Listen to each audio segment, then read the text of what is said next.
Hello বন্ধুরা, TU live চ্যানেলের পক্ষ থেকে তোমাদের সবাইকে স্বাগতম। আজ আমি দেখাবো রুই মাছের কালিয়া রেসিপি।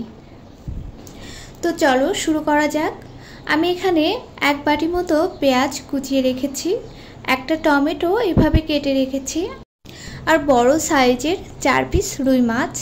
তো আমি পরিমাণ মতো নুন আর হলুদ আমি এখানে হাফ চামচ করে দিয়েছি, আর দিয়েছি সরিষার তেল। এবার এটাকে মাছের সাথে খুব ভালোভাবে মাখিয়ে নিতে হবে।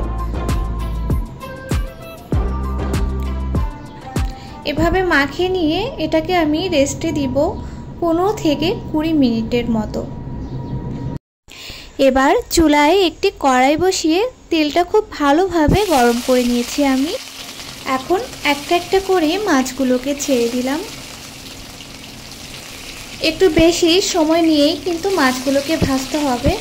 মাছগুলো যদি কম ভাজা হয় তাহলে কিন্তু আষ্টে গন্ধ থেকে যাবে, আবার বেশি লাল লাল করে ভাজলেও মাছের কিন্তু স্বাদটা থাকে না, তখন বেশি শক্ত হয়ে যায়।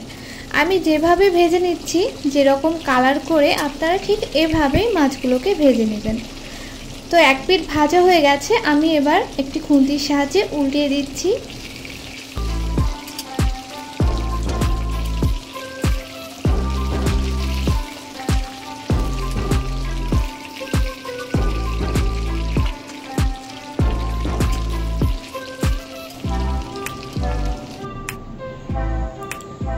তো দেখুন মাছগুলো ভাজা হয়ে গেছে। এবার আমি একটি প্লেটে মাছগুলোকে উঠিয়ে নিচ্ছি। আমি কাছ থেকে দেখিয়ে দিচ্ছি, আপনারা ঠিক এরকমভাবেই মাছগুলোকে ভেজে নেবেন। এবার একটি বাটিতে আমি 1 চামচ হলুদ, হাফ চামচ ধনিয়া গুঁড়ো, হাফ চামচ জিরা গুঁড়ো, হাফ চামচ শুকনো লঙ্কা গুঁড়ো আর কিছুটা পরিমাণ জল দিয়ে আমি এগুলোকে ভালোভাবে মিশিয়ে রেখে দিব। এবার ওই তেলেই আমি 2টা শুকনো লঙ্কা, একটা তেজপাতা আর গরম মশলা আর কিছুটা জিরা ফোড়নে দিয়ে দিলাম।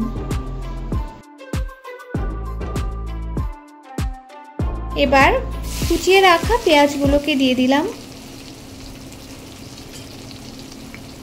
এবার পেঁয়াজগুলোকে তত সময় একটু নেড়ে নিব যত সময় পেঁয়াজগুলো একটু ভালোভাবে নরম হয়ে যায়, তবে আমি একদম লাল লাল করে ভাজবো না।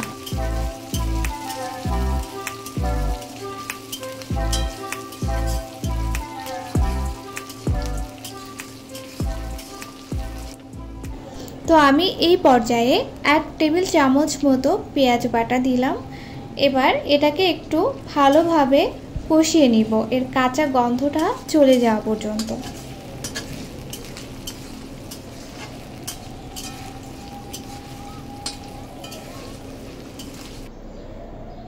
এবারে দিয়ে দিচ্ছি হাফ চামচ রসুন বাটা,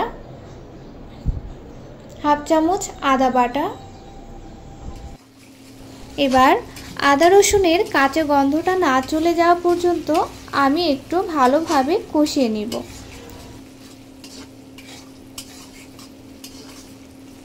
তো এবার আমি মশলার পেস্টটাকে অ্যাড করে দিলাম।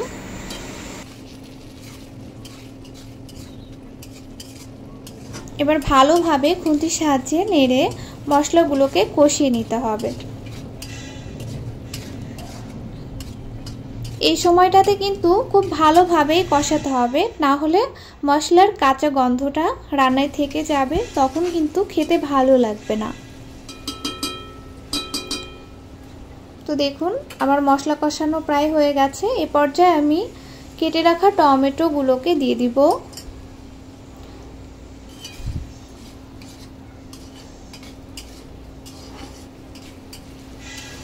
এবার মশলা আর টমেটোর জন্য আমি এখানে হাফ চামচ নুন অ্যাড করলাম।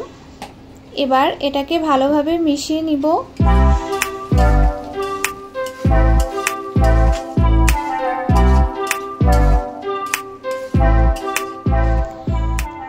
তো দেখুন মশলাটা খুব ভালোভাবেই কষানো হয়ে গেছে, তেল ছেড়ে দিয়েছে। এই পর্যায়ে আমি এখানে 2 বাটি মতো জল অ্যাড করলাম। জলটা কিন্তু খুব বেশি পরিমাণে দেবেন না, গ্রেভিটা বেশি লিকুইড হয়ে গেলে তখন কিন্তু খেতে ভালো লাগে না। তো এই পর্যায়ে আমি গ্রেভির জন্য প্রায় 1 চামচ মতো নুন অ্যাড করলাম। এবার নুনটাকে ভালোভাবে মিশিয়ে দিলাম আর ঝোলটাকে ভালো মতো ফুটিয়ে নিব। তো খুব ভালো মতো ঝোলটা ফুটে উঠলেই তখন কিন্তু মাছটাকে অ্যাড করতে হবে। মাছের পিসগুলোকে ভালোভাবে ঝোলের মধ্যে ডুবিয়ে দিব যাতে ভালোভাবে সিদ্ধ হয়ে যায়।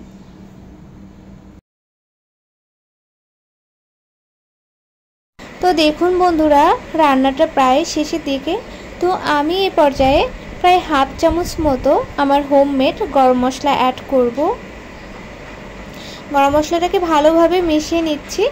আর এই পর্যায়ে আমি চুলার হিটটা একদম লোতে করে দিলাম যাতে তেলটা উপরে ভেসে ওঠে। তো দেখুন, এই হচ্ছে গ্রেভির ফাইনাল লুক। এটা খেতেও ভীষণই মজার হয়েছিল।